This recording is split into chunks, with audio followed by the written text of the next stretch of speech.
మీకు ఈ వీడియో నచ్చితే వీడియో క్లిక్ చేసి ఛానల్ని సబ్స్క్రైబ్ చేసుకోండి.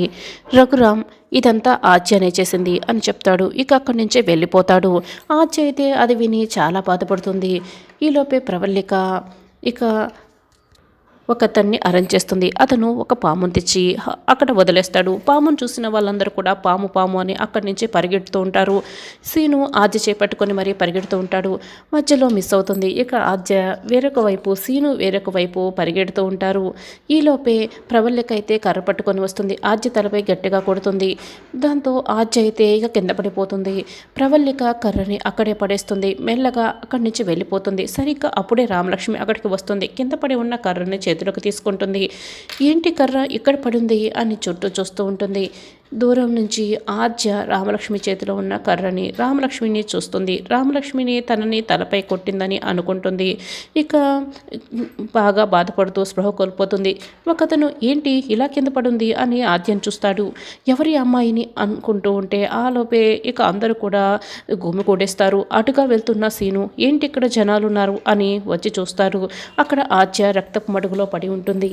ఆద్య ఆద్య అని అడుగుతూ ఇక వెంటనే సీను ఆద్యని హాస్పిటల్కి తీసుకువెళ్తాడు. డాక్టర్ ఎవరో గట్టిగా తలపై కొట్టారు, గాయమైంది, రక్తం వస్తుంది డాక్టర్, ట్రీట్మెంట్ చేయండి అని సీను బాధపడుతూ చెప్తూ ఉంటాడు. మీరేం కంగారు పడకండి, మేం ట్రీట్మెంట్ చేస్తాం అని డాక్టర్ లోపలికి ఆద్యని తీసుకువెళ్ళి ట్రీట్మెంట్ మొదలు పెడతారు. ఏమండి ఒక ఫోన్ చేసుకోవచ్చా అని రిసెప్షన్ దగ్గర అడుగుతూ ఉంటాడు. వెంటనే జానకి ఫోన్ చేస్తాడు. ఏంటి సీనయ్య మీరు ఇంకా ఇంటికి రాలేదు అని జానకి అడుగుతూ ఉంటే, నేను మీకోసం ఎదురు చూస్తున్నాను అని చెప్తూ ఉంటే, అత్తయ్య నేను ఆద్య హాస్పిటల్లో ఉన్నాం అత్తయ్య, ఆద్యని ఎవరో తలపైన బలంగా కొట్టారు అత్తయ్య, మీరేం కంగారు పడకండి, ఇప్పుడు ఆద్యకి ఏమీ కాలేదు, ట్రీట్మెంట్ చేస్తున్నారు అని సీను చెప్తూ ఉంటాడు. ఇంకా నువ్వు కంగారు పడకు సీనయ్య, నేను వెంటనే వచ్చేస్తాను అని జానకి బాధపడుతూ ఫోన్ పెట్టేసి ఇక పరిగెత్తుకొని హాస్పిటల్కి వస్తూ ఉంటుంది. వెంటనే సీను దగ్గరికి వచ్చి సీనయ్య ఆద్యక్కడ అని అడుగుతూ ఉంటుంది. లోపల ట్రీట్మెంట్ చేస్తున్నారు అత్తయ్య, తలకి గాయమైంది, బాగా పెద్ద గాయమైంది, ఎవరో ఆద్యని చంపాలని చూశారు, చాలా రక్తం పోయింది అత్తయ్య, ఇందాక నేను రక్తం కూడా ఇచ్చాను అత్తయ్య అని సీను అంటాడు. అసలు ఆద్యని చంపాలనుకున్నది ఎవరు సీనయ్య అని జానకి కంగారు పడుతూ ఇక బాధపడుతూ అడుగుతూ ఉంటే, అదే నాకు అర్థం కాలేదత్తయ్య, కానీ ఆద్యకి ప్రాణాపాయం ఏమీ లేదంట, బాగానే ఉందంట, కాసేపట్లో మనం వెళ్ళి చూడొచ్చద్దయ్యా, మీరు కంగారు పడకండి అని సీను ఇక ధైర్యం చెప్తారు జానకి. ఆద్య తలకి కట్టు కట్టేస్తారు. Oxygen mask పెట్టుంటారు. డాక్టర్ ఇక బయటికి వస్తారు. డాక్టర్ ఎలా ఉంది అని సీను జానకి కంగారు పడుతూ అడుగుతుంటే, ప్రాణాపాయం ఏం లేదు, she is no all right, కానీ తను స్పృహలో లేదు, 1 గంట తర్వాత స్పృహలోకి వస్తుంది, అప్పుడు వెళ్ళి చూడండి, అంతవరకు ఇక్కడే ఎదురు చూడండి అని డాక్టర్ ఇక వెళ్ళిపోతాడు. కాసేపటికి నర్సు బయటికి వస్తుంది. ఆవిడికి స్పృహ వచ్చింది, వెళ్ళి చూడొచ్చు అని చెప్తూ ఉంటుంది. జానకి అయితే ఇక సీను పరిగెత్తుకొని ఆద్య దగ్గరికి వస్తారు. స్పృహలోకి వచ్చిన ఆద్య లేవపోతూ ఉంటుంది. ఆద్య లేవకమ్మా, ఎవరమ్మా ఇలా చేసింది, నీకు అంతా బాగానే ఉంది కదా అని జానకి అడుగుతూ ఉంటుంది. ఇప్పుడు పర్వాలేదు పెద్దమ్మ అని ఆద్య చెప్తుంది. చెప్పాద్య, నిన్ను పరిస్థితికి తీసుకొచ్చింది ఎవరు, నీ తలపై కొట్టింది ఎవరు ఆద్య, చెప్పు చెప్పు అని సీను కూడా అడుగుతూ ఉంటాడు. ఎవరో కాదు, అయిన వాళ్ళే, నా అనుకున్న వాళ్ళే అని ఆద్య అంటుంది. ఏం మాట్లాడుతున్నావు అని సీను జానకి ఇద్దరు కూడా షాక్ అయి అడుగుతూ ఉంటారు. అవును, నా అనుకున్న వాళ్ళే నన్ను నా తలపై గట్టిగా కర్రతో కొట్టారు, అది ఎవరో కాదు రామానే అని ఆద్య అంటుంది. ఏం మాట్లాడుతున్నావు ఆద్య, రామ అయ్యుండదు, నువ్వు పొరపాటు పడి ఉంటావమ్మా అని జానకి చెప్తుంది. లేదు పెద్దమ్మ, నేను నిజమే చెప్తున్నాను, నా కళ్ళతో నేను చూసిందే చెప్తున్నాను, రామానే నన్ను కొట్టింది అని ఆద్య అంటుంది. అవునా అని జానకి సీను అయితే ఇద్దరూ షాక్ అవుతారు. ఇక ప్రభాస్ అప్పుడే బయట నుంచి ఇదంతా కూడా వీడియో తీస్తాడు.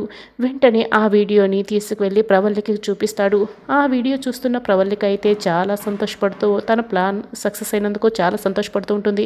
చూడు సీను, ఆద్యను కొట్టింది నేనే, హాస్పిటల్ పాలు చేసింది నేనే, నీ కూతురు కొట్టిందన్నట్టు క్రియేట్ చేశాను, ఇప్పుడు ఆద్య రామలక్ష్మిని తనను కొట్టిందని అనుకుంటుంది, ఇప్పుడు వీరిద్దరి మధ్య చూడు నేను ఎలా చిచ్చు పెట్టేశాను, ఒకరికి ఒకరు ఎంతో అన్యాయంగా కలిసి ఉంటే వీరిద్దరి మధ్య నేను ఎలా చిచ్చు పెట్టానో చూడు, రేపు మీ ఇద్దరి కూతుర్ల సంగతి కథ వేరేలా ఉండబోతుంది రఘు, వేరేలా ఉండబోతుంది అని ఆ వీడియోని చూస్తూ ఇక పైశాచిక ఆనందం పొందుతూ ప్రవళిక రఘురామ్ ఫోటో చూస్తూ సంతోషపడుతూ ఉంటుంది.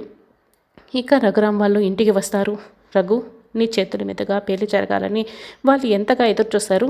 అలాంటిది అక్షింతలు నల్లగా మారిపోవడంతో నీ చేతుల మీదుగా పెళ్ళే వద్దని వాళ్ళు ఎలా వెళ్ళిపోయారో చూసావా అని బామ్మ అంటుంది. అవును, ఎవరో కావాలని ఇదంతా చేశారు, ఇంకెవరు అని ఆర్జనే అని పద్మ చెప్తుంది. అవును, ఆర్జనే ఇలా చేసింది, ఆర్జ వల్లే ఈరోజు తలెత్తుకోకుండా అయిపోయింది అన్నయ్య అని శివరాం కూడా చెప్తాడు.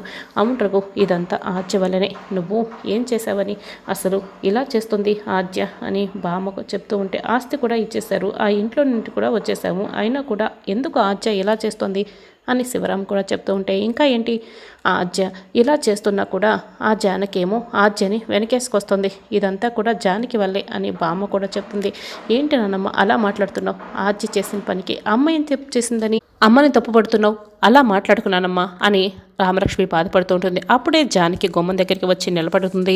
అదిగో మాటల్లోనే చెల్లెం వచ్చింది అని వెంకట్రావు చెప్తూ ఉంటాడు. అమ్మా అని రామలక్ష్మి అయితే రామ్మ లోపలికి అని పిలుస్తూ ఉంటుంది. జానకి లోపలికి అడుగు పెట్టబడుతూ ఉంటుంది. ఆగక్కడే అని రఘురామ్ గుమ్మానికి అడ్డంగా నిల్చుంటాడు. నాన్న, అమ్మని లోపలికి రానివ్వండి నాన్న అని రామలక్ష్మి వేడుకుంటుంది. తనకి ఈ ఇంట్లోకి అడుగు పెట్టడానికి అర్హత లేదు అని రఘురామ్ చెప్తాడు. అమ్మ, ఏంటమ్మా ఇలా వచ్చావు, చూసావుగా ఆర్జ ఎలా చేసిందో, నాన్న ఇప్పుడు తలెత్తుకోలేని పరిస్థితి వచ్చింది అంటే అంతా కూడా ఆర్జ వల్లనే ఇప్పుడు వీళ్ళిద్దరూ దగ్గరుండి పెళ్లి చేయించలేకపోయారు అని రామలక్ష్మి చెప్తుంది.